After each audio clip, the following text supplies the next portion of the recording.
what does it mean to be defeated?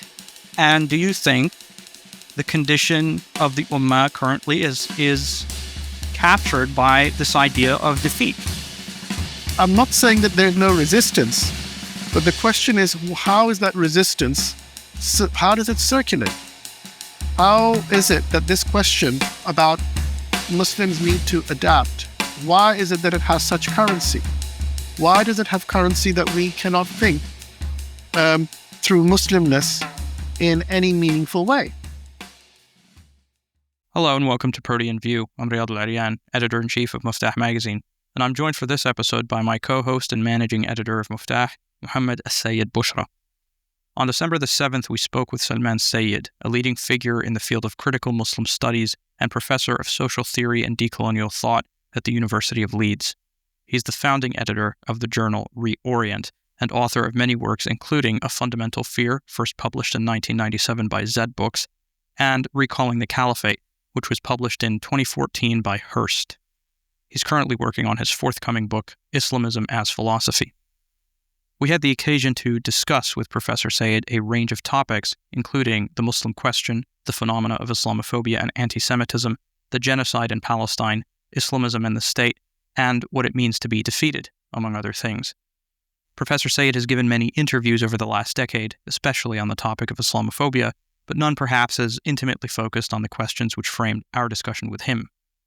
In a moment, you'll hear that discussion with Professor Sayyid, where he speaks at length and with a great clarity of thought about the myriad ideas which have occupied him across the span of his intellectual career. We hope you'll enjoy it as much as we did, and we welcome your comments, feedback, and suggestions at proteanview@muftah.org. If you like this episode and would like to support our work, please consider subscribing and donating. You can find more information by visiting us at muftah.org/protean-view or by navigating to the donate and join links on our homepage. Thanks for listening. This is Protean View.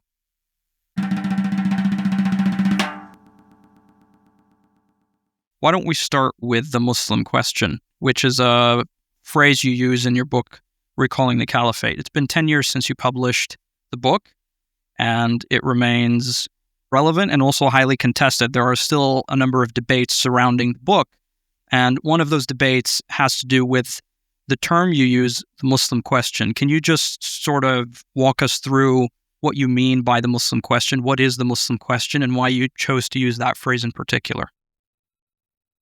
Bismillah. I think there's a whole plethora of writing about the question.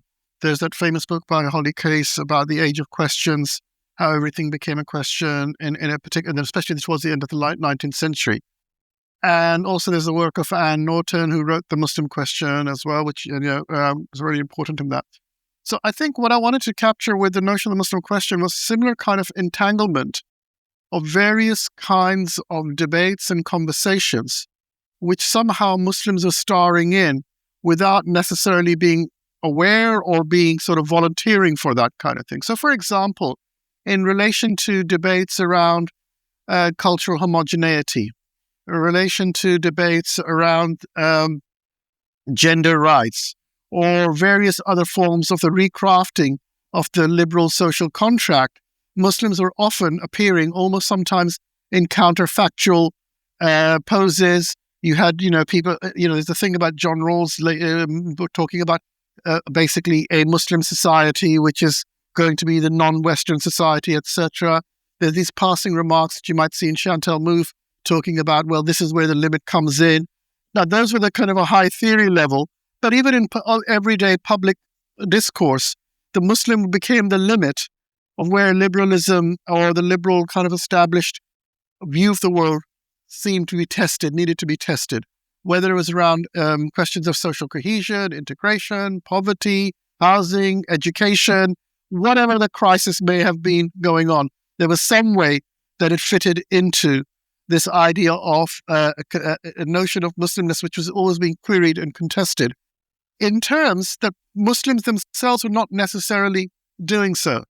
And you saw this with the kind of imperial feminist project in a way that, Afghanistan had to be invaded to free Muslim women, etc., etc. So that was what I was trying to get at, was that there was a way that Muslim was a prominent feature of public intellectual debate, but it was used as a way of trying out different ways of entangling particular policy prescriptions, particular solutions, particular kind of intellectual projects in which the Muslim question was both disruptive and a kind of a way of resolving on taking particular moves. So in a way, the Muslim question leads up to the problematization of Muslimness in the world today. So that's what I was trying to capture with the kind of Muslim question. Do you agree with Anne Norton that the Muslim question primarily pertains to the anxieties of the West, or does it go beyond that? And I'm asking this because I think in the context of the West, it's clear how the Muslim question plays out. But there are a number of questions surrounding Muslim identity that can be observed outside of the West. The figure of the Muslim is securitized in places like China and Myanmar and India and Israel. And I'm wondering for you, are these instances also part of what you might call the Muslim question? Absolutely. I think one of the more recent conversations I've had with Anne is really about seeing the expansion of the Muslim question as part of the kind of expansion of a global Islamophobia as a grammar of the world. And what is interesting is, and I think you pointed this out in your question, Riyadh, is that if you think about what is it that unites pan-chauvinists, white supremacists, Zionists, Hindutva activists, the Burmese nationalists? I mean, you could go down the line, Kemalists in purportedly Muslim societies. It is, in a sense, all of them are now increasingly express their political projects through the control and regulation or attempt to answer the Muslim question. So it makes you think that the question about Muslimness or even the question of Islamophobia isn't something that should be confined to the problem of immigration or problem of recent migration in the global north.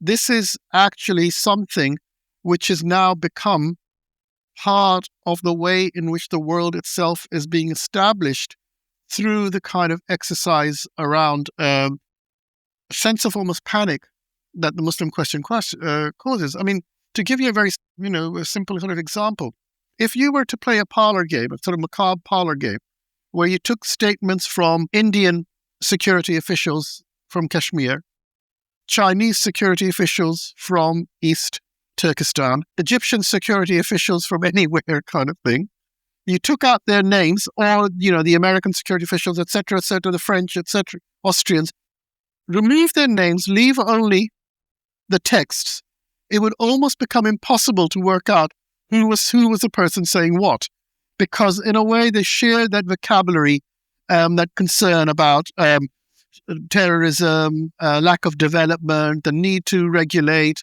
Muslimness needs to be confined, the nationalization of any notion of Muslimness, etc., etc. So you have a repertoire of responses triggered by the Muslim question, which is global. And its globality then is used as an excuse to say, no, this is not a specific problem to our society. It is a Muslim problem because everyone has it. Everyone hates Muslims. Everyone thinks Muslims are terrorists. And in fact, we know that some of the best Islamophobes in the world are Muslims as well. I mean, this is something that people find sometimes difficult to manage, but you to give yourself a little moment of reflection, it is not that difficult. And whether they are, sitting in the Gulf or they're sitting in North Africa or wherever, you see that being played out. So I think the Muslim question, you're quite right. I think when Anne wrote the book, it has a sense of, I think the main point was to say, look, the Muslim question isn't really about Muslims. It's not Muslims. Muslims may have questions, but they don't have the same as the Muslim question. And what I would say, and I think, like I said in more recent conversations, what we're talking about is how Muslimness exists in this world in opposition to a kind of ethno-nationalist closures. And that, I think, is why the Muslim question becomes global and pertinent. Because in all these examples of white supremacists, Zionists, and chauvinists, what is the Muslim marked out for? A Muslim is marked out for somehow interrupting the destiny of the nation, whether because they create no-go areas in cities, whether because they have a propensity for terrorism, whatever may be the local issue. But there is a kind of an economy around which Muslim representation is the way in which these political projects now express themselves. And on top of that kind of intellectual gathering, you also have the more, empirical, pragmatic ways in which, of course, they trade stories. They have networks of funding. Islamophobia has been documented as a global industry. You can point out its nodes, from Serbian nationalists to the, from India to Canada, how they circulate. They circulate amongst, there's an ecology, the Islamophobic global world ecology now. I want to ask a follow-up question that's sort of tangential, but I think it's worth exploring briefly here.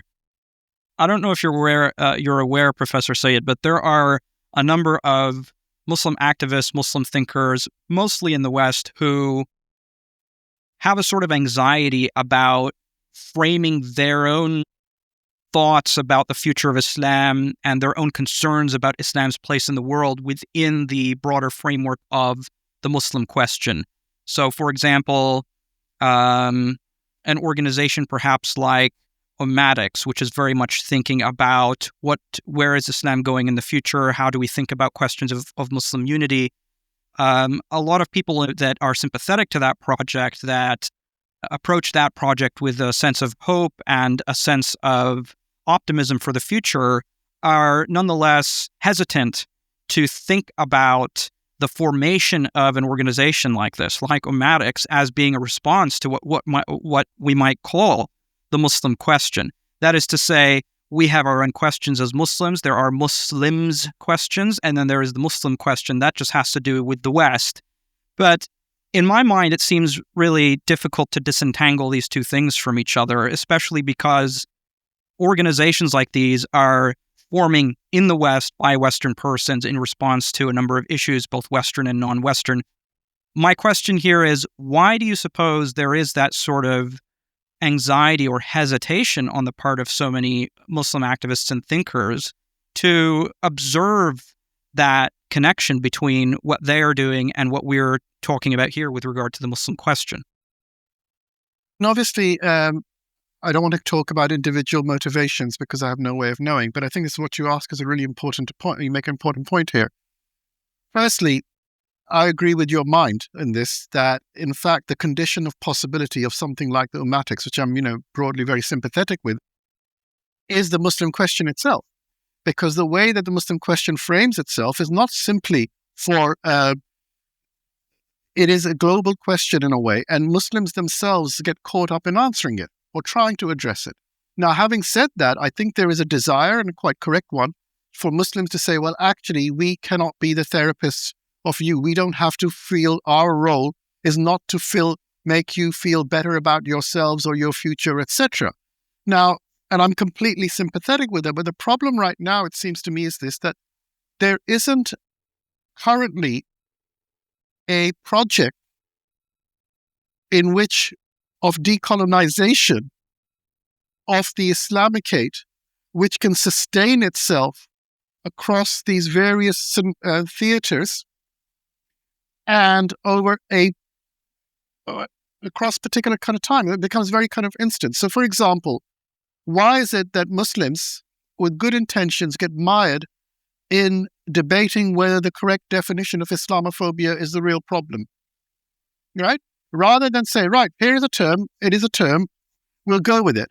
So much ink is and energy said, if we can only get the term right, what will happen? Like some sort of magic, everything will dissolve, right? Now, so in a sense, so you look at, to give you another example, if you look at the periods, let's say, up till about, just of the early 80s and things like that, look at the ferment in the attempts to try and rethink Muslimness in the future. And it wasn't just a project around a number of intellectuals. It became a cultural project. It was broadly put together, etc., etc. look at the response to the war on terror. And what have we seen? We've seen some courageous individuals and courageous organizations talking about how this counter-violent extremism is Islamophobic, it's creating challenges, etc., etc. But do we see a concerted global response around that? Forget about all of that. Even look at what's happening in Gaza. Now, think about this for a minute. Right now, in the Gaza, you have basically the Houthis, Hezbollah, Hamas, groups allied with Iran who are militarily willing to engage. You go back to 50 years, in 1973, where you had at least 4 or 5 sovereign countries involved in the combat against Tel Aviv. You also then had countries like Morocco, Iraq, Pakistan, and contributing actual blood and silver, we'll put it like this, to the fight here. Now, how is it that in the mid-70s or the early 70s, you could get a coalition around the issue of Gaza? Right now, you have a kosher restaurant, I'm told, opening in Dubai, which is named Bibi. Now, who do you think that you could choose? Dawood, you could choose Musa, you could choose Ibrahim, you could choose any name. And again, great, there's a kosher restaurant, but why Bibi? What does that say to you about who you think you are right now? And when you have prominent, Muslim scholars who are constantly talking about the necessity of sabr and adab in the face of Gaza, not arguing once that actually adab in the face of genocide probably means resisting genocide. That is your best manner. That is what good manners should be, if you want to just put it down to a question of etiquette, etc. So you have a complete depoliticization currently. So the question about, I'm completely sympathetic to the move to have something where the problems that we Muslims have around their history, their future, should be debated by those who have an investment in that future. I have no problem with that. I've said this even about the reading of the Quran. Ultimately, it's how Muslims read the Quran that matters. It doesn't mean they can't be informed with it, but ultimately it's their reading that's crucial. I don't really care what anyone else has to say about it. It doesn't make much difference, except as a kind of intellectual, this is interesting. But so the issue I agree with, but the question of saying, well, I want to avoid the Muslim question, the global Muslim question, to talk really authentically, or however you want to use that term, I don't think it's possible, because the Muslim question is already consuming you. And to talk about against or outside the Muslim question and say I can do this by just putting my hands in my ears and say, if I can only find the true authentic Muslim voice kind of thing, whether it's in our text, whether it's in our heritage, etc., makes no sense in the world that we live in. And like I said to you, when you have, Muslim scholars pitching everything on saying, well, actually, what to be a true Muslim, the people in Gaza should practice sabr. And I'm not saying they shouldn't, but when sabr becomes quietism, when you have no willingness to say Islam is actually about doing justice in the world, then it seems to me that we can't avoid the Muslim question, because the Muslim question is a global question. It takes place in the context of the end of history. And that, I think, is really important. And unless Muslims are willing to say, not just in a sort of sneery way, history didn't end, the point is that the real trick is that everyone, Muslim or non-Muslim, says history hasn't, this sneer at this argument that the end of history, look, this is happening, Damascus might fall, etc., all of these things. But in their hearts, they all believe that history has ended. And therefore, they are not capable of thinking what the future might be and what that may involve. And all these projects of post-Islamism and these technocratic solutions, etc., I think betray that. Okay, so I want to cycle back to the opening lines of Recalling the Caliphate. First few lines after the epigraph say, Islam is the name that gives Muslims a name. For Muslims, it's perhaps the most proper of names, a name that loses its singularity when transcribed outside Muslim contexts. After all, What is Islam in a world dominated by the Western enterprise but a scandal? So, first, I want to get your thoughts on this now 10 years down the line. Unpack that a little bit, and then we can take things from there. Yeah, it's always dangerous quoting lines from someone who's written them because you have no idea. But look, I still think, and this may show a lack of imagination on my part, but I think those lines still hold. They still hold some force, at least for me, in a way of trying to understand all of these things. People may quibble about the world dominated by Western enterprise by talking about the BRICS and China, etc. But I think the question here about the Western enterprise needs to be a little bit unpacked. Western enterprise doesn't just simply mean a geopolitical alignment based on the United States and its Anglophonic mainly, or if you want to broadly, Western European allies. It's also about a broader epistemological project as well. So I think the Western enterprise combines the notion of Europeanness, epistemology, and empire.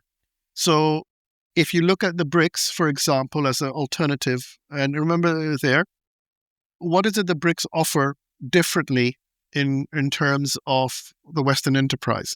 In many ways, all they're trying to argue for, certainly the case, let's say, in the People's Republic of China, is that we can do capitalism better. And I don't want to talk about capitalism and the primacy of the economic, but simply that we can do the same sort of things better. Because if you were looking at the alternative, so one issue just comes up, and this is again, I don't want to be given up being misinterpreted, doesn't really matter. But let me make the point about this. One of the things that Mao criticized or warned the People's Republic or the leadership was about Han chauvinism. Now, whether he meant it or how much it was implemented is another matter. But on many, many occasions, he says the thing that we have to guard against is Han chauvinism. Right? Now, I cannot imagine the present Chinese leadership making that sustainable argument around that. In fact, one of the problems they have with the Uyghurs and now more other Muslims, by the way, not just Uyghurs, but also the Uyghur Muslims, is that we need to sinify the sinification of Islam, which is, of course, the nationalization of Islam. And we've seen what's happened to many mosques and things like that, which have stood for 1,000 years or more, have now been reconstructed in a very different style, etc. So I guess what I would say to you is, firstly, the Western enterprise, I think, is much broader than a geopolitical project. And I think then we need to look at what the contours of that are. And I think that still is open to contestation in a way, and I'm open to that. I think the idea of the Muslim scandal, I think, exists because of the things we've already talked about before. Where is it possible for there to be a Muslim? I would argue that even in many, it's becoming very, very precarious to be a Muslim, even in spaces which are considered should be historically Muslim. Look at the building project of the new, what are they building in Saudi Arabia, this new Kaaba there, right? Now, again, you could say, well, this is just a vanity thing, but look at the significance of that. Look at the arguments that are used to say, well, actually, this is we have a much more historic past to do with the Nabateans, etc. These are classic Kemalist moves in a way. Now, again, I have no argument with the fact of looking at historical things, but think about this. You will demolish the architectural heritage of a city like Mecca, but you will want to recover the architectural heritage of Nabatean traces. Now, I think you should make the case that both of these should have been, treated with equal respect, in a sense. I'm not saying one or the other, but I'm saying it's quite possible to do that. So the second part, then, a question of the scandal, I think it's become more scandalous, and I think it's become more dangerous. I think when we talk about Islamophobia globally, we miss out the most dangerous Islamophobia is, and I don't mean to dismiss all the suffering anyone is having in obviously in Palestine or in East Turkestan or in Kashmir, etc. But in a certain way, I think the most dangerous form of Islamophobia is in France and Austria. And the reason why I make this argument is that, especially France, it is considered to be an established liberal democracy. If Muslims cannot be Muslims in an established liberal democracy, then I would ask the question, which the book that Murad Said wrote about, where do the birds fly after the last sky?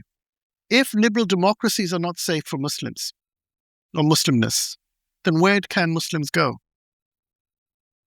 In a sense, that, and what we've seen with the situation in Gaza is really the acceleration and intensification of that lack of safety. The custodians of the liberal international order are willing to break the international liberal order to maintain their idea of exclusion, or if you want, put it another way, the protection of colonial racial whiteness. So if you put that together, I would say that the thing about Muslims being a scandal, I think, has become more problematic rather than less problematic in a way. The idea that about the naming of Islam and Muslims in a way is still a plea that I think what is also interesting here is that despite all these challenges, despite almost 30 years of the war on terror, the attachment between Muslimness and Islam, I don't think has fundamentally changed or diminished. So despite all of this, that attachment still remains. Because in the end, if Muslims cease to be Muslims in whatever shape, way, or form, then it affects them, and they still feel that investment in that possibility or that horror. And to give you again the example, and I don't know what the situations are like in New Zealand or in BC, but my guess would be, depending on the demographics, most marches against genocide, most marches or demonstrations, wherever they can occur, which are in favor of justice for the Palestinians, have a large segment of those who identify themselves as Muslim, who probably may not have ever gone on a march in their lives, and who see what is happening in Palestine in visceral ways. They may not even speak Arabic. They're not Palestinians, majority of them. They cannot be, because there are not that many Palestinians. They may not even have a very clear notion of where Palestine is, except they are willing to identify themselves with what they see is happening in Al-Aqsa, what they see is happening in Gaza, what they see in the future. And we have to ask that question: why is it such a large segment of those who identify Muslims, whether they are in Malaysia, whether they're from Indonesia, etc.? It is very, very difficult to find a place where a large Muslim community where you can actually find the opposite. And again, the world is big, and I'm sure somebody will come in and talk to you, tell you, that, by the way, in this city, there is not the case, and et cetera, et cetera. And those who oppose the pro-Palestinian demonstrations, whether they're Muslim, non-Muslims, who are they allied with? Nearly in every single case, the arguments they will make will be nationalist, racialist, colonial arguments. So the third unpacking of this thing I would say to you about Muslimness and the name, I think still remains. And that, I think, is really, really important. And I think what we are seeing or witnessing is that kind of attempt to detach that. And that, I think, and the struggle right now is those who do not want to be detached from that. So I don't know if that's unpacking enough, but this is why I still think it resonates in a way, or at least for me anyway, and I hope for the readers as well. So I wanted to tie this to something else. How might we consider the question of the scandal of Muslimness or of Islam in light of the Muslim concept of the figure of the gharib, or the stranger? right? So we have this narration where the Prophet ﷺ says Islam began as something strange and it'll go back to being something strange. So glad tidings to the strangers. And then there's a further wrinkle in one version of the narration where who are the strangers? They're the ones who have left their families and tribes. So there's almost kind of in line with what you were just talking about, this kind of ethno-nationalist notion. It's almost by definition in opposition to that, and that is why they are seen as something strange and odd. So perhaps we could talk a little about that. I think there is a lot of truth or merit in what you've just described. I tend to be slightly wary because you can always find different kinds of readings of narrations and things like that, and that's not a problem. I think that's a richness of it. But my reading would echo your reading, and especially the second part where you said about being a stranger means those who've left their families and tribes in a way. Because in a way, when Muslims refer to each other as brother and sister, it seems to me is a kind of a recognition of new families, a new kind of thing. And this is why I would argue that the thing right now, conjuncturally, and I don't want to make a stronger point than this, that Muslimness is corrosive of the ethno-national. And whether it articulates that in a clear-headed or sustained manner I'm not, that's another matter. But nearly every single time when you see this, there is this kind of discomfort. And because of that, I think there is a kind of a politicization of Muslimness occurring through that raising of consciousness. So you imagine you going to a Muslim community now and saying, okay, certain types of Muslim community, let's be clear about this. There are exceptions, but most Muslim communities, you go to most Muslim gatherings and you say, I really don't know why we should care about Palestine. We're from Senegal. What is Palestine going to do with us? I would imagine, and again, it's a thought experiment rather than an ethnographic invitation for ethnographic carving out of the world. You would get rather either a confused, if not downright hostile response to that proposition. So I agree. I think the question about the strangeness is what we have right now is an extenuation of strangeness of Muslimness in a way, and the scandal of Muslimness, partly because you have a convergence around the question of being, how is it possible to be human? What is possible in the future? And that convergence means that there is a kind of a dislocation of any other alternative possibilities.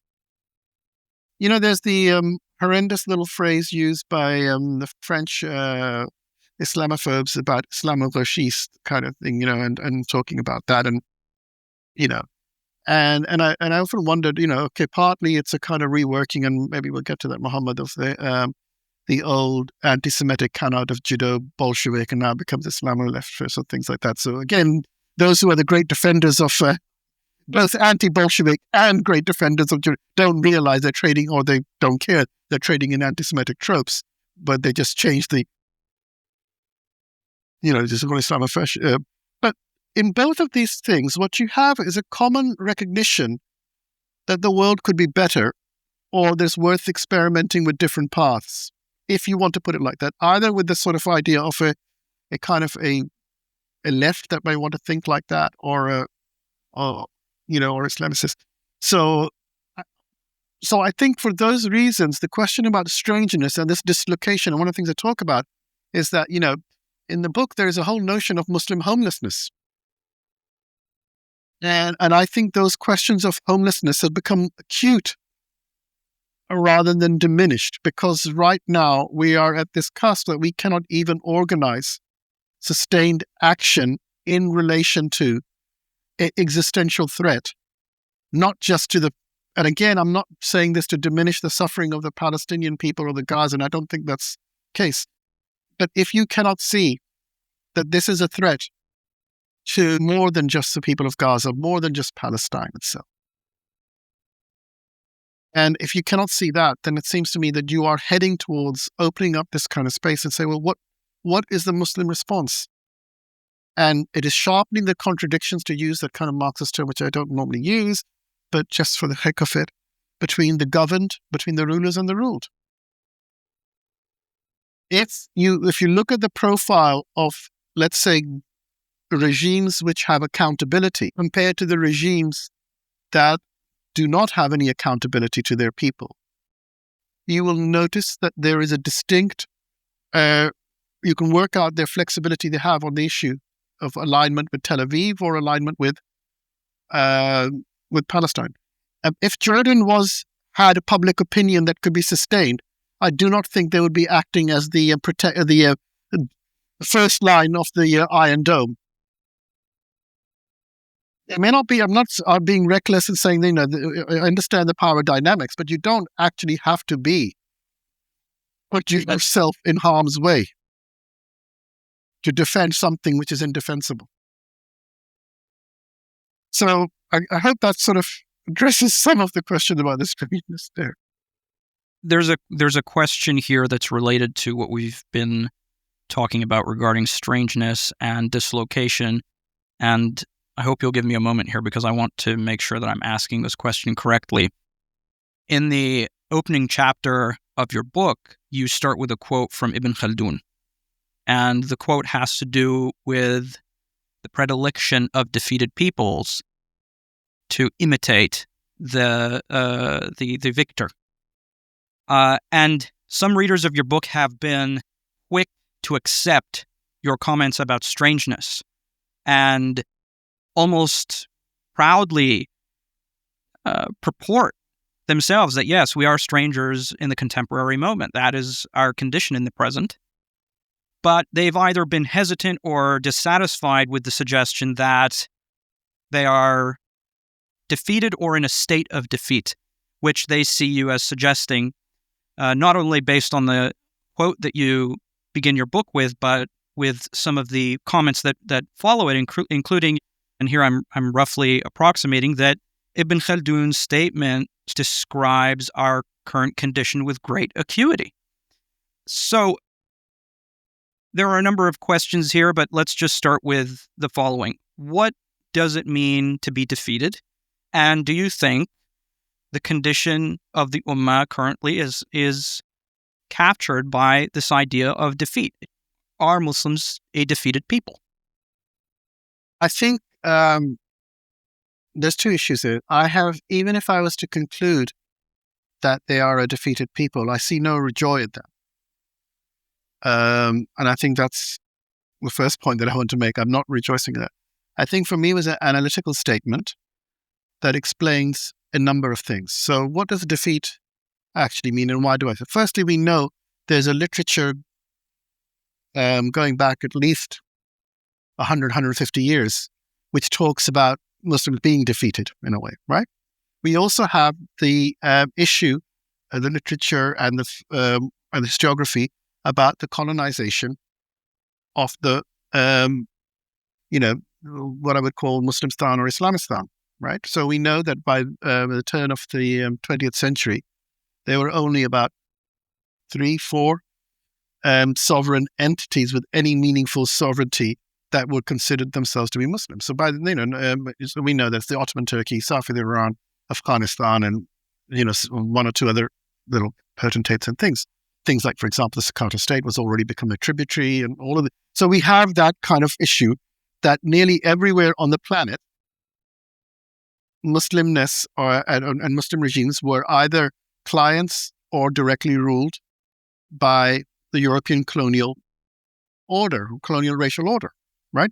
So if that doesn't qualify as a defeat, and all of them were not doing this willingly, in a sense they didn't, because we have a history of resistance to that very fate. That previous, there's the new a book just came out looking at some of the correspondence between Fanon and Shariati, which I talk about later on, and Fanon makes a point to Shariati in public communication that he recognizes that Islam has suffered the most severe blows from the colonial and has resisted the most, both anti-colonial and anti-Western. Now, that shows to me, if you wanted to look at it in that particular way, you would have to concede that if you have gone from not being able to exercise any kind of agency to a very limited terrain of agency, that shrinkage, you need to explain that shrinkage. So in a way, that's something that's true. Now, the question is, have Muslims admitted defeat in a deeper sense? And then, of course, that's not true, because there are more Muslims now than there've ever been in the world, etc. But this is at the moment of struggle around that, because the question became, and up to I would argue that, why is it that in the post-colonial regimes or ex-colonial regimes, where their attitude to the expressions of Muslimness were at the best lukewarm for the most part, if not deeply hostile? So if that isn't a question of defeat, I'm not sure, what else would be the thing. So it's not me rejoicing in that, but I think we need to have a useful analysis of this and understand it. And the thing that I liked about Ibn Khaldun's analysis, and people have, said to me, for example, I remember one sister once saying, well, look at and I think she was probably referring, this is before Gaza, the Palestinian people, they have not admitted defeat, they just carry on and things like that. Well, yes, I'm not saying that there's no resistance, but the question is, how is that resistance, how does it circulate? How is it that this question about Muslims need to adapt, why is it that it has such currency? Why does it have currency that we cannot think through Muslimness in any meaningful way? So take, for example, the European Union project, even with Brexit and all of this. If you have a French passport, you have no difficulty in traveling all the way to Poland. I mean, unless you happen to be a Muslim or a person of color, but let's caveat that for a moment, right? There may be other issues coming in, but they're extra to they're supplemental to the ownership of the passport. I'm not sure if you put a Muslim trace the voyage of Ibn Battuta right now, what hurdles would they have to go through? But they become a legal judge in one jurisdiction to another national jurisdiction. Now, again, someone will come to me, well, this is, and you refer to some individuals, you can see that kind of circulation, but even that circulation, and which actually remains in the kind of places where this kind of Islamic connections and networks still remain strong. Let's say, for example, the madrasa complexes and things like that, and some of these movements. But how have they become secondary or supplemental to the national educational environments that all of these operate in now? Where in the world would you say that the madrasa and the university are equal in prestige, in funding, in honor, in independence, and whatever you want to put it like that? So the question about the defeat, it seems to me, is twofold. One is that there's clearly a geopolitical element to that, and it would be foolish not to recognize that. Two, there is an epistemological element to that. How is it that Orientalism has become hegemonic? Why is it that we only know Muslimness through Orientalism? Take the field of Islamic studies. Why is there Islamic studies? This is an Orientalist construction. It's Muslim ilm. So I would argue that, the question about the defeat, it doesn't mean the defeat is final. And again, I rarely use these examples from the kind of canonical Muslim, sacred Muslim history. But there are many, there is incidents of, there are battles that the early Muslim lost. And if they had said, no, we haven't lost them, I don't think they could have won the subsequent ones. So if the Prophet could lose a battle, then who the hell are we to think that we could not be defeated without making any effort? A little bit of humility might be useful, I think, and that's it.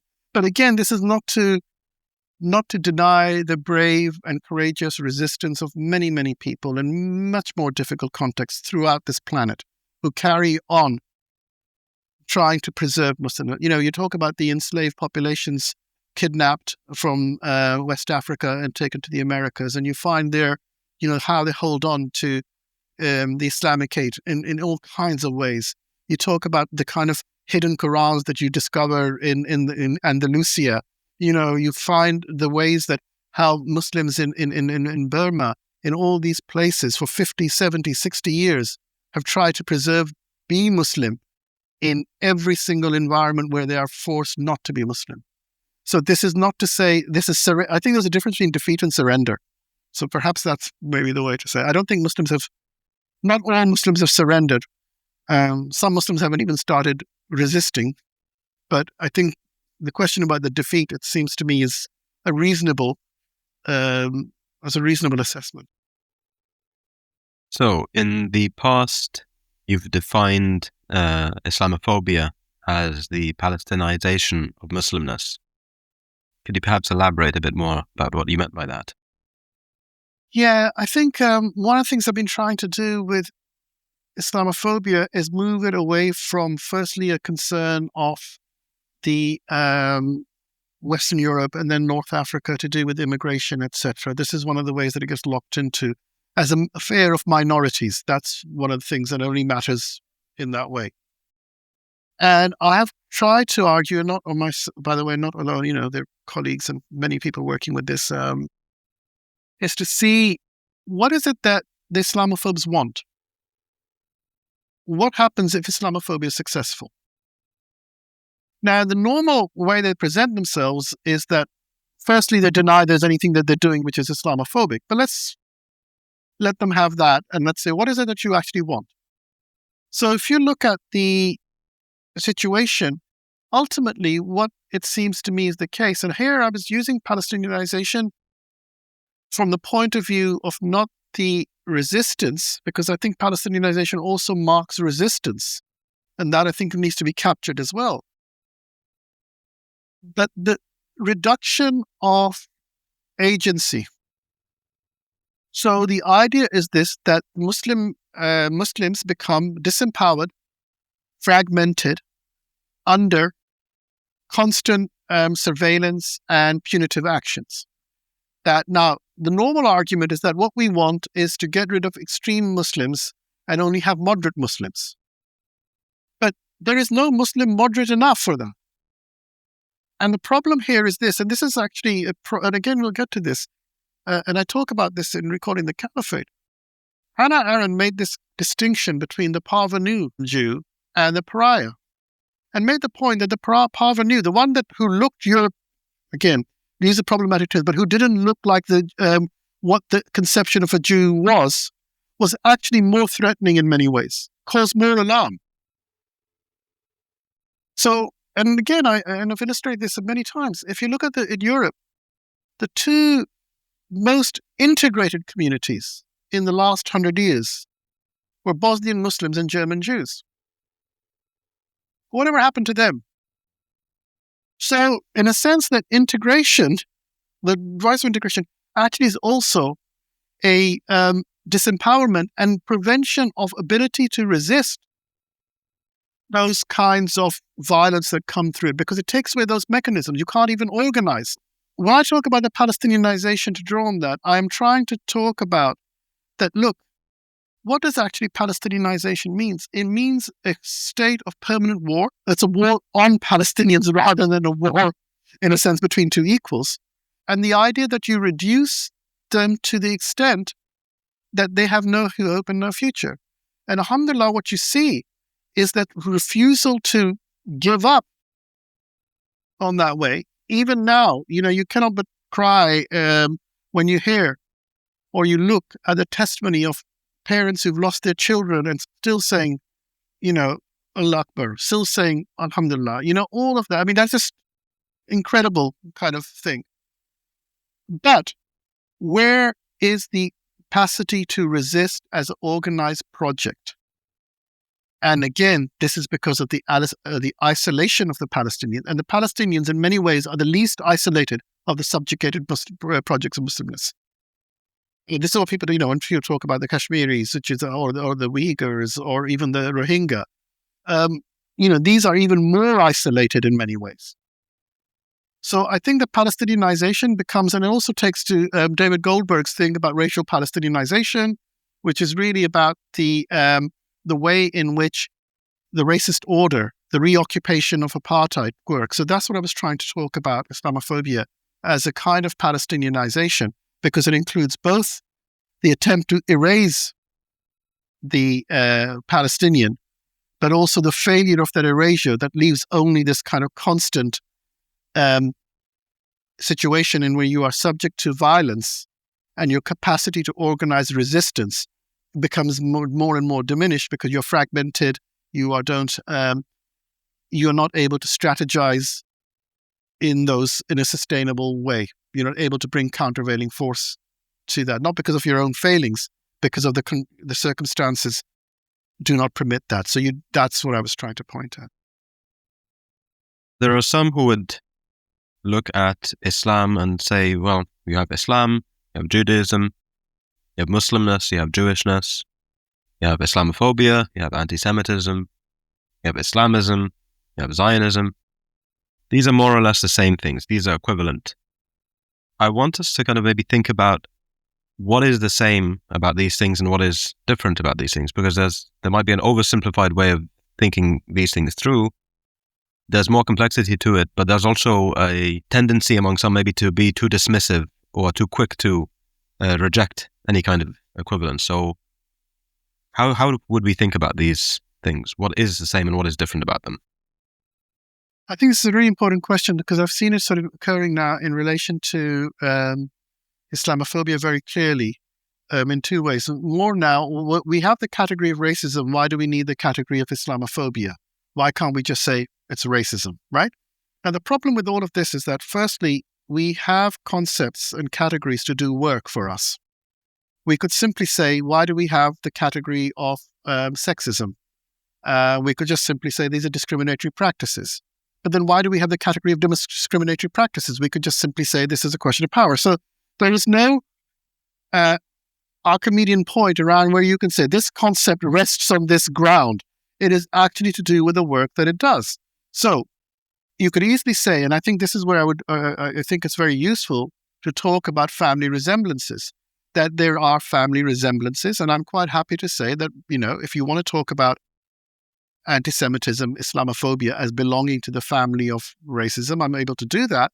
And I think it's interesting to do that because of all the concepts of all those three main concepts, the newest actually is racism. I mean, it appears in 1934 with Hirschfeld's book, which is a very descriptive kind of category.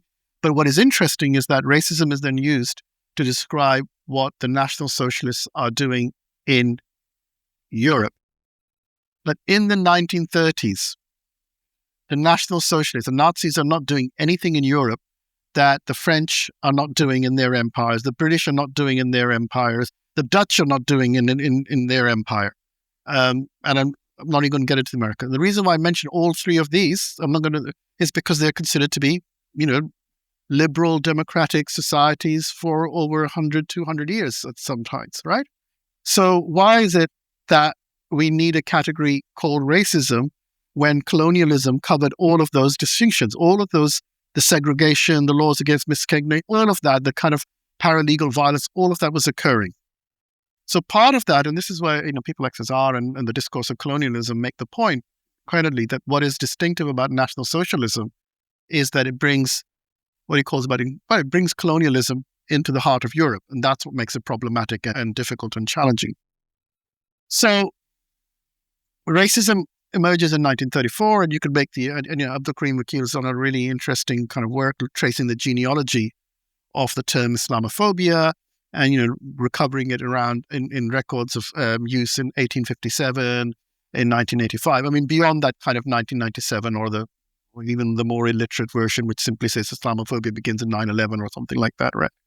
So when you look at it like that, you actually have a concept which is the newest concept, which can actually absorb anti-Semitism, Islamophobia, etc. So I would think the notion of family resemblance is quite helpful in all of these things. That there is, and I think you're right, it's too dismissive to say they've got nothing to do with each other, or you can collapse them into one. Now we know at different stages. So take the category of, and I think the work of Gill and Naya Topolsky has been very, very useful on this. The category of Semite, for example, boundary between what was Semite in Muslim and Jew was not the boundary that now the category of Judeo-Christian makes possible. We know this in lots of different ways. It's not something that we need to emphasize. So who was a Jew? Who was Muslim? was not necessarily opponents of each other in that kind of in the vocabulary of the West at a certain point in time. And we know this from records. Now, the question about Zionism and Islamism, I think, is very, very different, partly because I think that one way of thinking about Zionism would be a project to unravel and dissolve the category of Semite into a category of European or the category of Judo-Christian rather than Semitic. I mean, and that I think, so one of the things Zionism does in many ways is reconfigure Jewishness as part of Europeanness. And it does so not just for the Ashkenazis, it does so for Jewishness globally, even though we know that the most largest urban population of Jews was in Baghdad up till about the 1950s. You know, all kinds of that history gets lost or becomes a history of continuous oppression where the Muslim becomes the proto-Nazi or the, parallel to the Nazi, etc. So we have this kind of move about the construction of the Judo-Christian, which I would argue in many ways and is actually a surrendering of Judaism to the idea of the Christian in a way, which I think is really, really interesting, because when you put that hyphen in, who is losing out in that hyphen? And it reminds me a little bit about the, during the Sino-Soviet split, China was only allied by one other socialist country, which was Albania. And they would have these statements, we in Albania, 100 billion people stand strong. And you knew it was 999 million Chinese and 1 million Albanians. And it didn't have the same kind of resonance. It doesn't have the same kind of thing. So part of it is the surrendering of the distinctiveness. And we know there's a work that's been done that Theodore Herzl, writes a letter to the Pope saying, we will become Catholics if you help us get a land. Now, again, these are all kinds of very interesting and complex maneuvers and whatever. So I think the picture of the historiography that has now become cleansed into sort of almost a Hollywood version of how these relationships were played out at different points in time has to be recovered. And I think a lot of critical scholarship, both Jewish and non-Jewish, is really instrumental in trying to do that. But that scholarship is now blocked in terms of filtering in the general culture, for example. Yeah? So that's one element of that. I think so when people talk about Islamism and Zionism as being, it's a complete negation of the different kinds of histories and the different kind of horizons that they necessarily have. But I think it speaks to a broader problem, which is that one of the things you now see is the kind of, how do we think of this Islamic hate history? And you have many Muslims who call themselves critical and call themselves decolonial, would renounce that history, saying, well, if we renounce the empire, the Islamic empire, leaving the paradox that without that kind of geopolitical expansion, I'm not sure how many of them would necessarily be Muslims. I mean, that's another issue there. But also this kind of idea that all imperial formations were predicated or similar to the European colonial racial order, which is, again, a major distortion of the history. So all the Chinese empire, the Roman empire, they all become versions or proto-versions of the European colonial empires.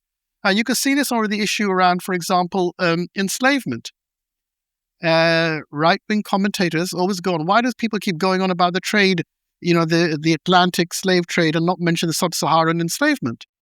And then you have this notion about the rewriting of African history, what is African history, in relation to two sets of external forces, the Muslim external force and then the European external force. Now, what is interesting is this, that the idea of Africaneity being co-constituted by the Islamic hate. So, for example, we know that up to the late 17th century, early 18th century, Muslim African polities were responsible for resisting European enslaving trade. I mean, this is just documented. It's not particularly case that, this was a resistance. They were not open to this kind of thing. But we have this idea, and then you can see this with Afro-pessimist accounts, which for some reason, which I can never fathom, of sort of, I think the beginning of the anti-black world comes about in 622, and I don't quite understand what happened in 622 that would merit that kind of dictate, but it's linked to the idea of Muslimness as being the original enslavement, etc. And you kind of have American exceptionalism reread through the history of enslavement, etc. So part of this, I think, the general mishmash of these things is that the way that we have a Eurocentric historiography, rather than sort of unraveling that Eurocentric historiography and putting it alongside different kinds of formations and pathways, what it does is reconfigure the Islamic case as simply another version of this more generalized European colonial racial venture. And you end up with this thing, well, all formations are colonial, all formations are racial, all formations are hideous, etc., and all power is corrupting. And you end up with either back with our brothers and sisters who talk about sabr and adab in the face of genocide, or even worse, you have this kind of a decolonization which doesn't understand counterpower. Actual decolonization only happened when you could actually create conditions of counterpower, whether it was explicit or implicit. It didn't happen just by saying, we're just going to do away with power, etc. And then you are faced with those kinds of choices. So I would argue that part of it is a broader issue about how we read the history of the world through Eurocentric lenses. But what we've now done is say that the European colonial racial venture is simply just another venture, and it's not even the worst or the best or whatever. And that, I think, is problematic. So I would put all of these lumpings together belonging to that genre most of the time. We might want to say, for example, that the attempt to deny Muslims political agency as Muslims is part of Islamophobia. On the other hand, we see, for example, efforts like with the IHRA definition of anti-Semitism to say that anti-Semitism is anti-Zionism, because that's denial of Jewish political agency. Based on what you just said now, it seems like the major fault line, which would make these two things distinct and different, is their relation, once again, to Eurocentrism or Europeanness or colonialism, really. Is that indeed the case, or is there something else going on? Yes and no, because I would argue, and again, there's a book, Sovereign Jews, which is quite interesting, makes that point, interestingly. If you wanted to say anti-Semitism is or you want to take the Zionist project, is a Jewish state, what does a Jewish state mean? Does a Jewish state mean a state full of Jews, or it means a state governed by Jewish principles? And I think those two things are actually not similar. They have different kind of logics. You could have a state governed by Jewish principles, which would not have necessarily a privileged position for people who would call themselves Jewish in a way. You could have, as many times you've had, most of the Muslim states, Islamic states, were not majority Muslims. So it's a question about how do you regulate those kind of privileges? And we know that, and this is again not to dismiss that there could be challenges and problems, but I think it's a completely different order problem. So the issue here isn't that you're denying Jewishness or you're trying to reduce it, because I would never say that you could reduce Islam to Islamism or Muslim political agency. I think this is a constructural form, and it takes what form does that exercise of political agency take place.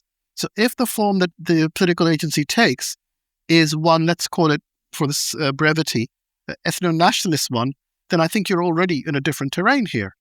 And therefore, for me, when you say that it is, and I agree, it's a denial. So this is what I would formulate in this way, perhaps more clearly, would be this, that is a denial of political agency for Muslimness.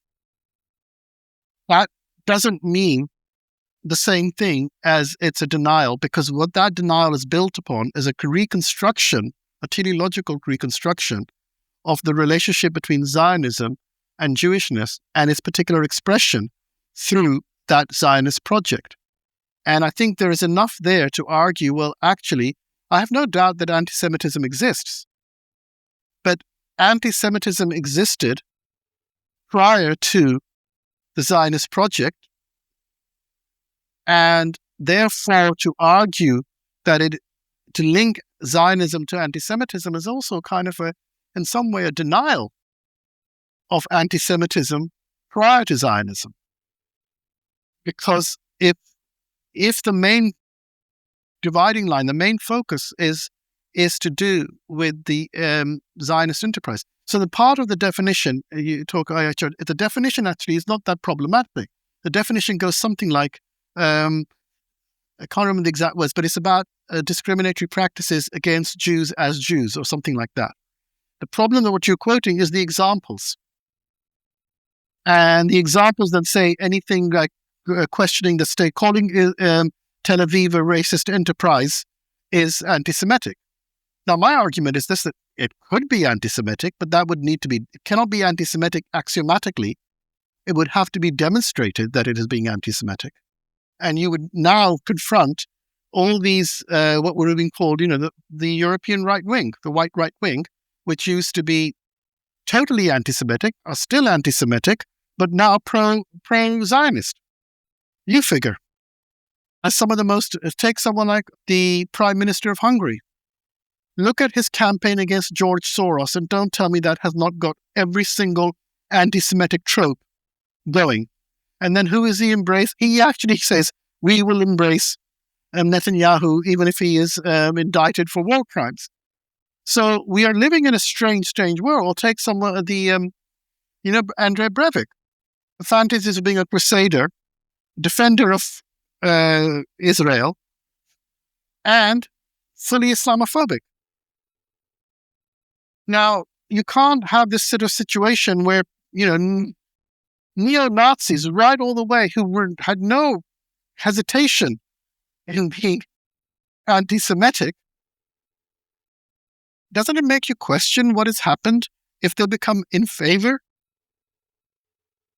of the Zionist project? What does it tell you about the Zionist project has transformed itself? So I agree with you that there is the issue of the examples are actually one of the most problematic parts of what is actually not in itself terribly problematic definition. If you think that anti-Semitism is directed at Jews as Jewishness, I think it's fine. The question is what constitutes Jewishness is something that is conjunctural and has to be debated. And the point is that space for debate is not there. It becomes axiomatic that if you do question the Zionist project, you are being anti-Semitic. And that, again, is a failure of policies, because we know that right up to the 90s, as part of the Oslo Accord, the PLO, or it's part of the PLO, gave up on the UN's equivalence between anti-Zionism as anti-Zionism as part of the anti-racist struggle, and the idea of Zionism as a form of racism, etc. It was it was accepted and it was conceded, and to some extent, the IHRA definition is a consequence of that concession. I don't know if you know who Mark Ellis is. He died earlier this year. He was a Jewish liberation theologian, and he touched on a lot of the themes that you were just talking about, especially about how we define anti-Semitism in the present moment and why the debates around anti-Semitism proceed in the manner that they do. I once had a conversation with him, and he said to me that he thinks one of the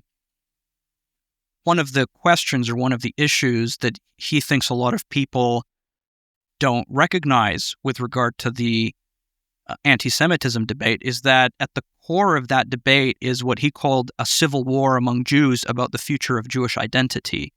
That you can't really understand why the debate has developed in the way that it has unless you situate at the center of those debates two questions. Number one, why Jewish people are debating the question of power among themselves. Can we be disempowered again? Should we accept to be disempowered again? What does that even mean for us?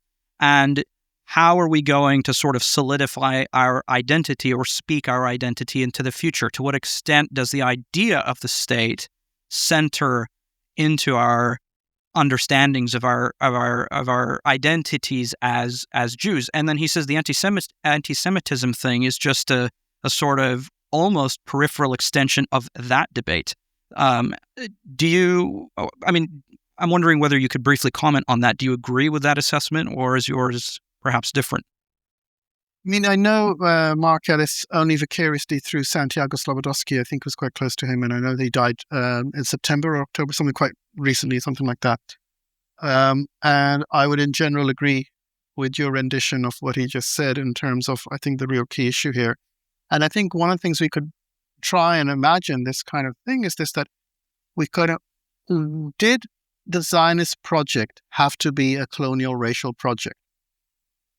And I don't think, even if you make the argument that the experience of Jewish population, mainly, let's be honest, in Europe, let's be clear about this. I know there have been attempts to blame the different Palestinian leaders for this kind of thing, but let's say it's been Europe. If you wanted to say, well, they should be able to have political agency, that's one proposition. But why did that political agency have to take a colonial racial form? And I don't think it necessarily did. And that's leaving the point is that the Zionist project in its very inception occurs at the height of European colonial racial imaginings and inserts itself very clearly as a bastion of Europe in Asia. It doesn't say it is the bridgehead of Asia to Europe or a bridge between that. I mean, all of those things are completely lost. And the reason I mention this is that, and I've got to check this, but, I read recently that David Ben-Gurion in the First World War was actually raising weapons for the Ottomans. Now, what that shows and demonstrates is that kind of up to that point, that consolidation between the identification between Muslimness and Jewishness hadn't taken on this frontier. There was a possibility, and again, it may not have been, no more unrealistic than having a Jewish state in Uganda or Madagascar or in Siberia or even in Alaska or whatever. So I think one of the things is this, that political agency in itself depends on what particular forms that it may or may not take. And my problem is that notion that people shouldn't have political agency whatsoever. But that doesn't mean that every single project or every single demand for political agency has to be conceded because it's a demand for political agency. If Washington, D.C. wants to declare independence, I would be all for it, but not necessarily for the reasons that people in Washington want it for. I mean, I don't think there is a kind of a hard algorithm that will determine whether you support or not support. And it's not just, it really does depend on those, and we can't get rid of those circumstances and things like that, and the shape that it's going to take. So generally, I think the real tragedy here is that the enclosure of the project of safeguarding the Jewish population of Europe only through the mechanism of the oppression and the reconstruction of a colonial racial enterprise, or joining that colonial racial enterprise. And if you just think about it, why is it that Tel Aviv is allied to the regime in apartheid South Africa? Why is it involved in maintaining white colonial rule in large parts of Africa? Why does it end up identifying or being identified as a supporter of colonialism and repeatedly? These are not these kind of, people say the company you keep tells a lot about you. And I think that's probably true of thoughts as well. Not that everything is, to some extent, that there is a association between a network of ideas and arguments that play themselves in a particular way.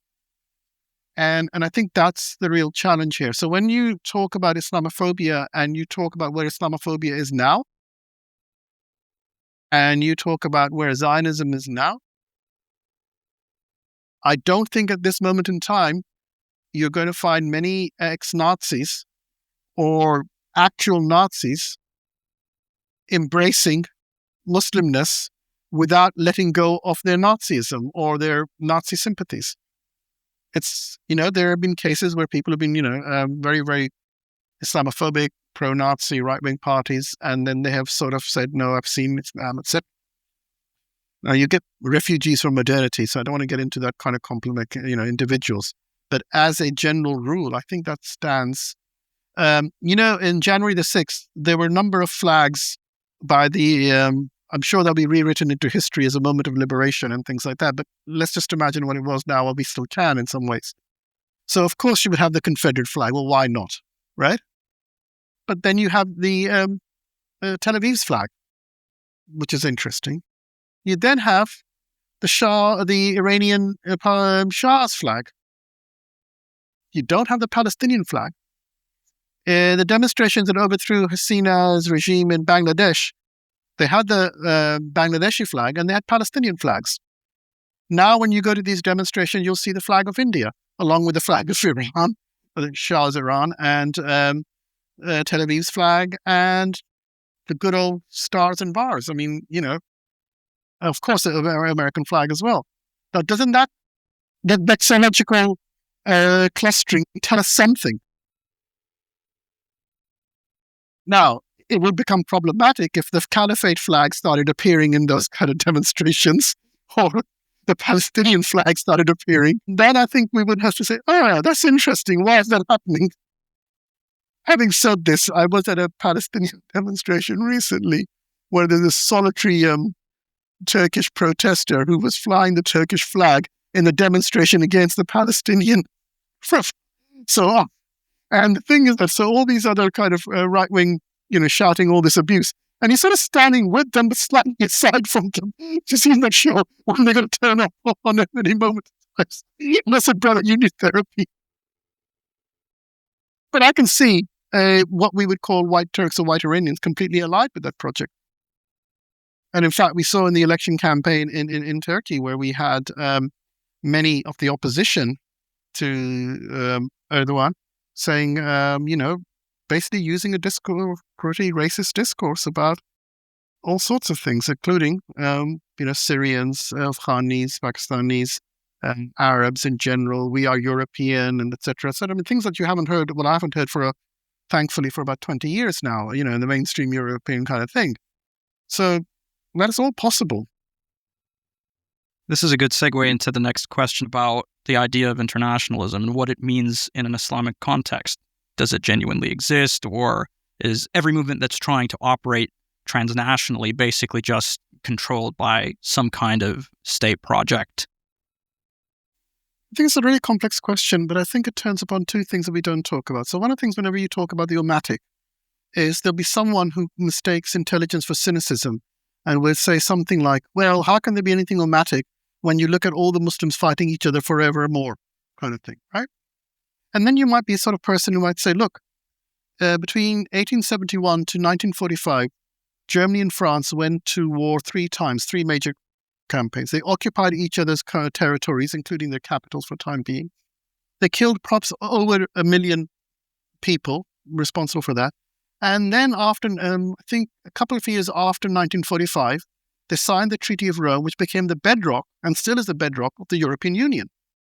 Now, there were people alive, consciously alive, not just babies, in 1871, who probably would have lived just about to see the Treaty of Rome.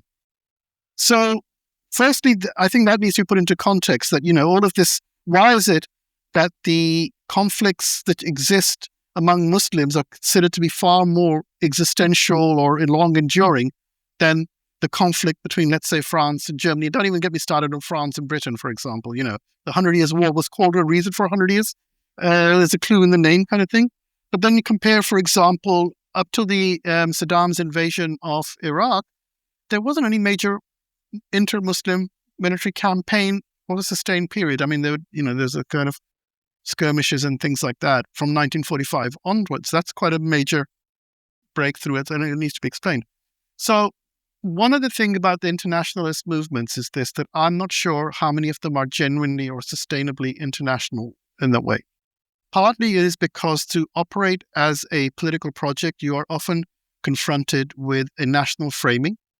And especially with the war on terror, makes it even more and more complicated and difficult to do that and make out the means of trying to translate all of these things. Okay? So there is a kind of geopolitical imperative around the sustainability of those kind of projects in a way. Now, having said that, I went to a workshop organized by some students working in critical Muslim studies in Leeds yesterday. And it was a project looking at the use of songs as an umatic device. And I was kind of very skeptical, leaving aside that music is haram and all of that kind of thing. But what they were able to show, and there were again a range of Muslims right there, from examples from Malaysia to Uzbekistan to Pakistan, is that if you look at the kind of different genres of music, and I'm talking about, national pop music as well as the kind of classical music, even if you don't command the languages, like you don't know Malay or you don't know, you can pick out through the nouns a chain of equivalence around what is circulating here. That you kind of, and it's not that they are all nasheeds and things like that. There were, different genres of music talking about the way in, for example, a line in this book, in the name of the Prophet, if the Prophet could see what you have done, what is being done now, what do you think he would do? And that reference, if you think about it, this is in Uzbekistan, which will, up till about 1989, was completely communized country where all of these kind of expressions would have been squashed out or literally made very, very difficult. Now, if you take that sentiment and you can pick out the words like Muhammad, Habibi, all the kind of classical Islamic terms which circulate through Arabic, Farsi, or different kind of deviations of that and all this sort of, you would say as a Muslim, you can really tap into what this is talking about, right? And now, the only other example of that right now in the world would be something like Anglophonic music. This is why national rock exists. You can go to countries which are not Anglophonic, like, go to South America, and you'll have national rock, which may be using Spanish, but using the kind of genres and themes of basically American, or if you want to put the Beatles in there, Anglo-American musical format. And you know that there are people who don't understand the language, especially 10, 15 years ago, 20 years ago, who really resonate with that music and the way that it throws in a few English words and things like that to make itself something. But it circulates. So there are people who are listening to me, and they're not all second English language speakers. There are certain thematics which come out in that music, which circulate globally through for example, vectors of the global record industry, etc. Now, you still have that idea of that kind of musical form, let's say song form, which, relates to particular ways that, for example, the Quran may be taught, etc., all of these things, circulating without that infrastructure or as a developed infrastructure. So, in a sense, the question of the ummatic often becomes a question of a kind of confusion between what would the ummatic look like. And we kind of think that the ummatic will be normally when people evoke the ummatic, they want 1.2 billion Muslims to do exactly what they need them for. I have the ummah behind me. Whether it's a letter to your local councillor or whatever, it becomes that the reserve army of the ummatic.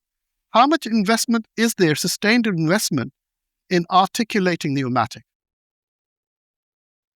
In all kinds of mechanisms. Now, the challenge right now is happening is this, that in the light of a global Islamophobia, unless the Muslim community pools its sovereignty to construct some kind of countervailing position, and again, the mechanics of that can be very, very different. I'm not arguing for specific mechanics.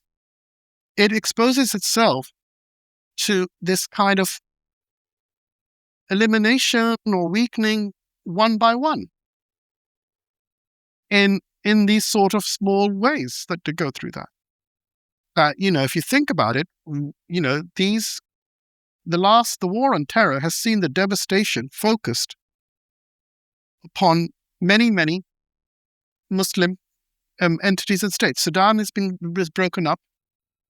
Libya, Iraq, Afghanistan, all of these, Syria, all of these have, and you can say the same things happening in Pakistan. You can say the same things. There's very, very difficult So I think the question about the ummatic is either kind of inspirational thing that everyone is ummatic, you are ummatic and people you disagree with are not, which doesn't help. There is a failure to actually imagine and recognize how the ummatic really does circulate. We have been take someone like Michael Gleason's work on this, the anthropologist of Islam. Oh, Islam in Indonesia and Morocco is different. Yeah and no. If I had to go for Jummah I've never been to Indonesia yet, inshallah, and it was Jummah, I think, I may be wrong about this, but I would be able to navigate what I would need to do. I may not even understand the khutbah, but that's not what I mean, to be honest with you. I mean, we had various experiences with khutbahs anyway, so this is not, I remember the university was there. There were two different mosques, very, very close to each other, two different universities, and I went to the one which is the nearest one. And in that khutbah, the Imam basically declared whether it was to be takfiris because he got angry with one of the students there. And that's only about 200 meters down the road. He said, anyone who goes to that mosque is... So, I mean, those comic things happen, and we all know about them. And, I don't think it affected anyone. No one stopped saying these are not Muslims or whatever, etc. So leaving aside this kind of richness of human nonsense, I suppose, in a way, I don't think we recognize that how much the ummatic is, but also it's our own ignorance. Where do we have channels of knowledge? I remember, a Muslim student coming to me during the World Cup and sort of asking me who I supported and things like that. And I kind of playfully say, well, I tend to support whatever the Muslim team is left on too far as they can go, just out of heck of it. And I think the Senegal was playing somebody there. And I said, so I'll be supporting Senegal. And he says to me, literally, well, is Senegal a Muslim country? Now, the thing is this, 95% of the population of Senegal is Muslim, but its representation, and we know this, again, another Kamala's kind of project, is that it was captured by a Francophone, non-Muslim elite. So if we do not know these kinds of convergences and these kinds of capacities, that's the failure of us if we are involved in the education industry as well, that our horizons are so narrowed through that kind of national framework, and we kept on reinscribing it again and again. And we don't look around and say, well, actually, why is it that someone can enjoy or understand a nasheed from Indonesia to somewhere in Senegal? They may have different forms in there. When Amandu and Miriam, this Mali couple, sing Afrobeat, and they have a song called La ilaha illallah. Now, regardless of what your linguistic competence is there, you would have an advantage as a Muslim in being able to understand what do you think they're talking about in La ilaha illallah. What does that mean? I mean, you know what that means, kind of thing. You don't need to know French or, anything else. You know what it means. There was an incident that in DC,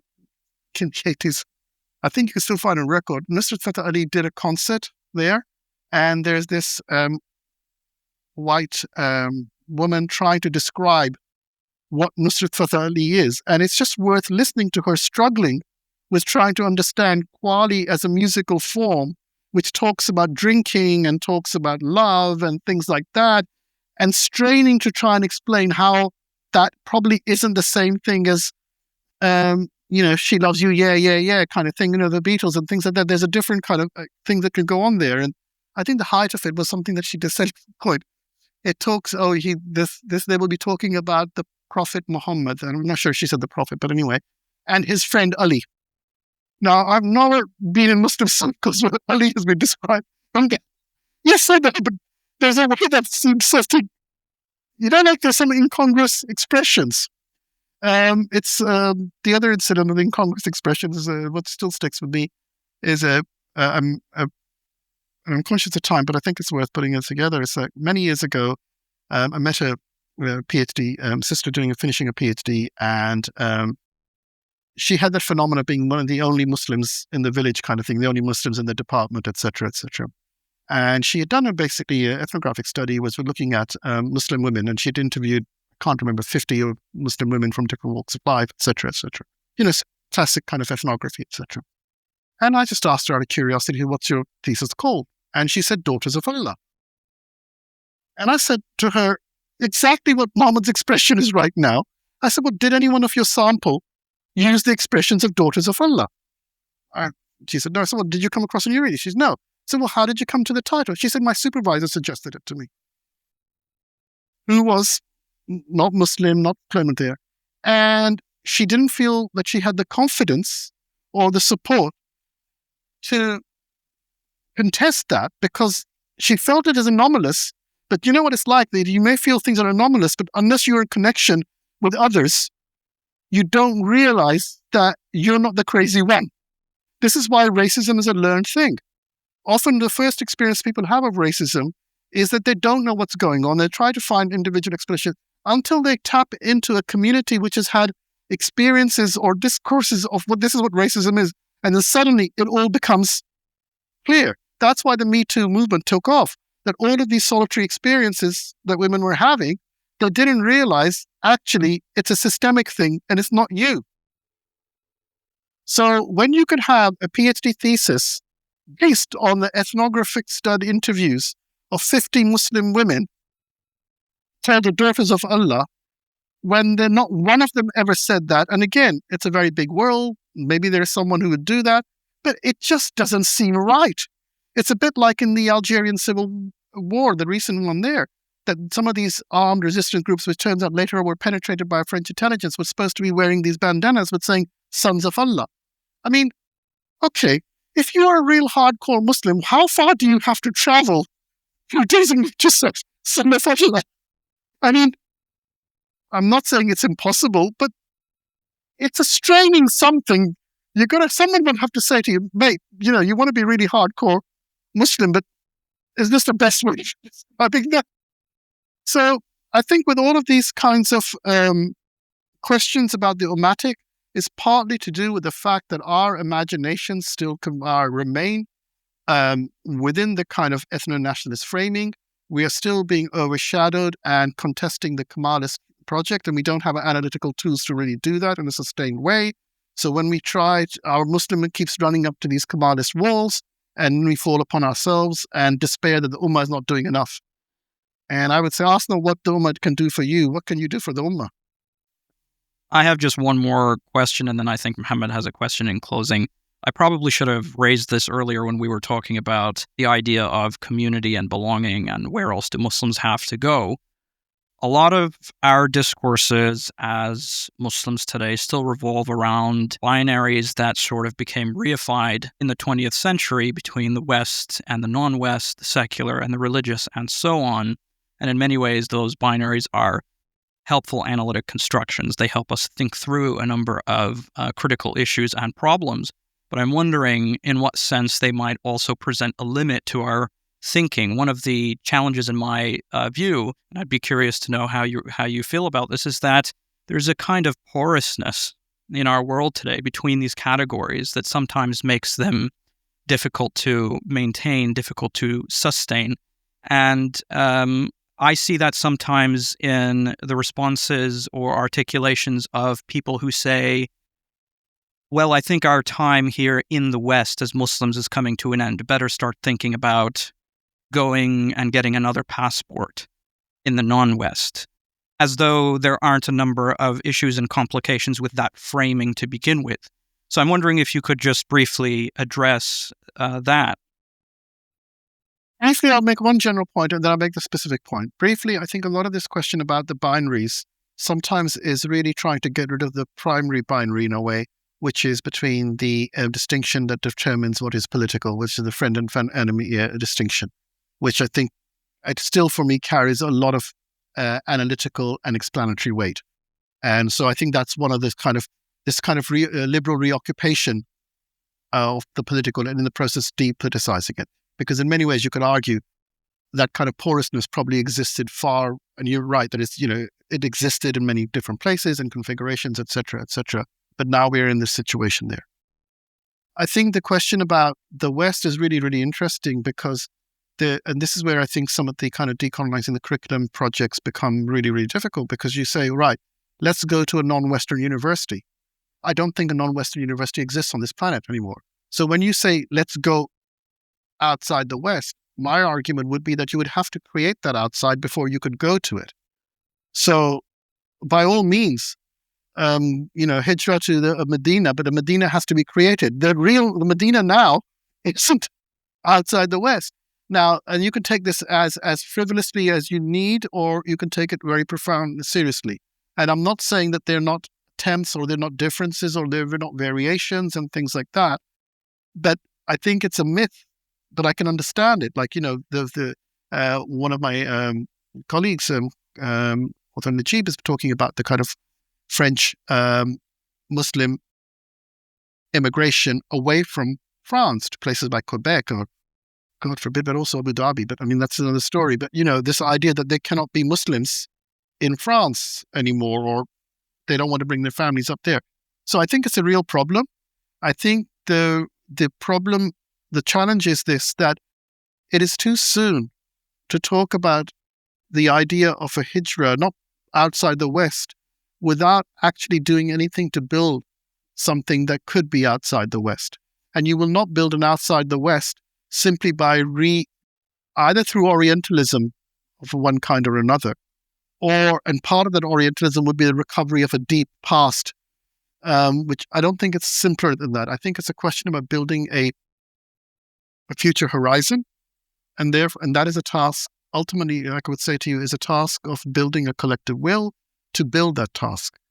And you can't escape that.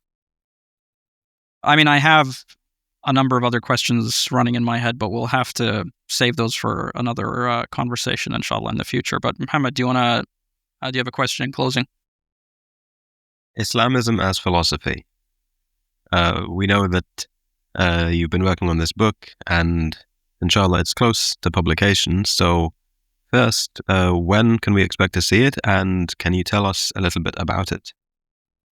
Okay, so I think I've told a number of occasions that what happened was I was going to write a book which was just going to be almost like a collection of things because I got this idea, and then I was approached to write a book, and they said, do a quick one, and I said, I'll do a quick short book, which will just be a collection of unpublished articles or things like that, just the kind of thing assembled there. Unfortunately, I gave it the title of Islamism as Philosophy, and I kind of became really fixated on that, trying to make that title true, which is the wrong way of doing a book. By the way, any listeners there, if you're going to write a book, do the title last, because it just convinces you. They don't care about it, leave it to the editors. So the book is trying to deal with, I think it's part of that, now looking at it more, because hopefully, inshallah, it's coming to the end of the book there. It's more kind of part of that trilogy from Fundamental Fear to Recalling the Caliphate to Islamism Philosophy.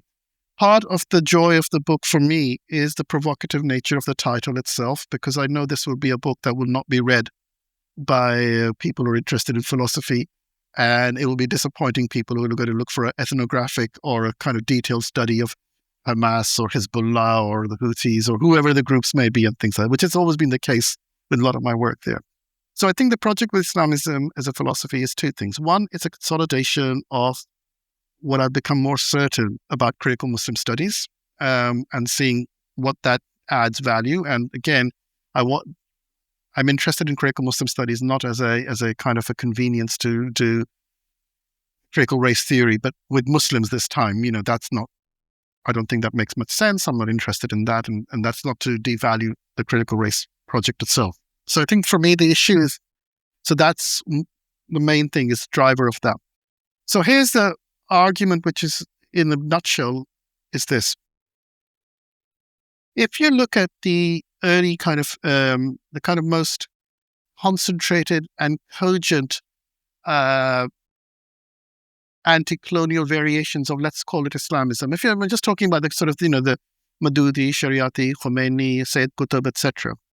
And this is arguments being made, and the various groups that emerge, not just emerge, they emerged slightly before, but they take on this thing. There is a sense in which the notion of transformation is being captured or seduced by the experience of what happened in 1917. And I think 1917 is something that we kind of forget the significance of 1917. And it's incredible, the significance of 1917, and in the way that it actually breaks the color. It does so many things. And this is without valorizing everything they'd done, because I'm not interested in that, or saying that it was the end of, introduced a land of milk and honey. But what it did was quite remarkable in terms of it broke the colonial interracial order in a way that gave force, a different kind of force to the possibilities of anti-colonial imaginings and substance in a way. Yeah, so I think that's up here. So the idea was this, that there's a kind of a thing that Marxism had two elements to it. One, the Marxists argued in general that Marxism was a science.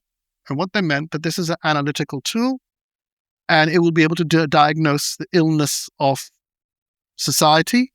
And on the basis of that illness, Marxism was also the medicine, the cure for those ills.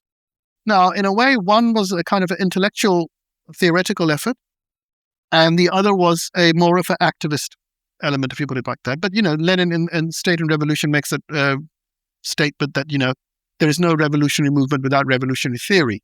Now, this is quite a stunning statement to make, because prior to this, that the idea of theory as being a precursor to political transformation, I'm not aware that it had that central place in other projects in that same way, the concertedness there. And if you know the kind of caricature of Marxist study groups, they'll be trying to pouring through pages of the 3 volumes of Das Kapital to find out how to, improve their conditions or get whatever local conditions they'll be involved in. But this combination between science and the possibility of, let's say, political action or pragmatism or, a strategy, I think creates problems for Islamism. Because the temptation then is to say that Islam is a science, and then projects become they become attempts to see how we can actually apply Islam, or the understanding of Islam, to the present conjuncture, and that will be the way the strategy goes. Now, what is remarkable about people like Sayyid Qutb, Maududi, Shariati, and Khomeini is that they kind of temper that with a way in which they reread Islam, so that element of its kind of being simply an application to the current conjuncture becomes less clear-cut, less decisive. But subsequently, when you have these kind of so how many times have you been in Muslim circles when they say what we need to do for any particular situation is apply the Sunnah of the Prophet? And how many times have we seen that what Muslims need to do is remember how I was in a conversation in a national organization about Islamophobia, and there were at least 3 people who said, what we need to do is follow the example of what the Prophet did when the rubbish was heaped upon him in Mecca. They forget the Prophet comes back to Mecca with an army. But leaving aside all of that, there's an issue about how you understand the situation and what it means to understand Islam as a science, because part of it is the question of positivism and the idea that Islam ultimately is something positivist, or has to be positivist. And we've seen many iterations of that. And this is what gets us in trouble with Darwinism and et cetera, all of these things. So part of that kind of Eurocentrism that we talked about is already internalized with the positivization of Islam. So the idea of Islamism as philosophy, if I want to put it like that, is to try and see that Islam doesn't need to be a science to be relevant or important. In fact, it should not be a science to be important and significant. And therefore, the project of Islamization has to have a different kind of relationship with a kind of a reading where Marxism as a science is the predication of Marxism, or the socialist revolutions, however you want to call them. And in my defense, I would argue that also Marxism itself doesn't work like that, because the projects where socialist revolutions were possible were where people were the least willing to read Marxism. I mean, the Russian Revolution was described as a revolution against Marx. Mao's main dispute with many of the kind of Chinese Marxists was his kind of attempt to dislocate that model of Marxism as a science and to introduce the notion of, the political practice. The main line is a way of putting that together. So even within Marxism, science or positivization is not helpful as a project of political and social transformation, is my argument. To do that, you basically surrender to technocracy, and technocracy will not have the room for Muslimness in it. So, but that's done. Unfortunately, if I'd said that so succinctly that I've said now, I could have spared myself a lot of work for these different chapters. But that's the main argument that I'm trying to make. And within that, there are details about trying to articulate the decolonial and the Islamicate. One of the puzzles is this, that how can you decolonize Islam, or the kind of decolonization often takes the notion of the Orientalism that comes through the focus of the Atlantic. It's all very well talking about Granada as the marker of Muslim subjugation in the world, but Granada takes place in between two, the siege of Vienna and the conquest of Constantinople, the expansion of Islam in all other places, kind of thing. So you just cannot, the Muslim cannot become the merger in that kind of way. So what does that open up? And part of that is, well, the Islamic political entities were the same as the European colonial racial empires, etc., etc. So if you want to talk about decoloniality globally, you have to then find a place for the Sinosphere, for Islam, for these different kinds of permutations of the relationship of power. So part of it then is could there be a decolonial theory of power? Well, I wish we could continue, but we'll have to leave it there. I really appreciate you joining us, and I hope you'll join us again in the future for another conversation. Inshallah, and thank you so much for giving me the invitation, and forbearance to our audience that may have to listen to all of this in a way. But it's been really, really enjoyable, and I hope, inshallah, we'll have other times and other moments to talk about these things. I think they'll enjoy it as much as we did. Thank you very much, Professor Sayyid.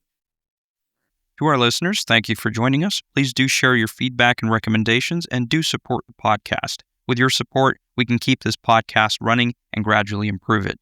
Visit us at muftah.org/Protean-View and follow us on our socials using the handle @ProteanView, including on Patreon, where you can become a paid patron and receive behind-the-scenes content in the future. Until next time.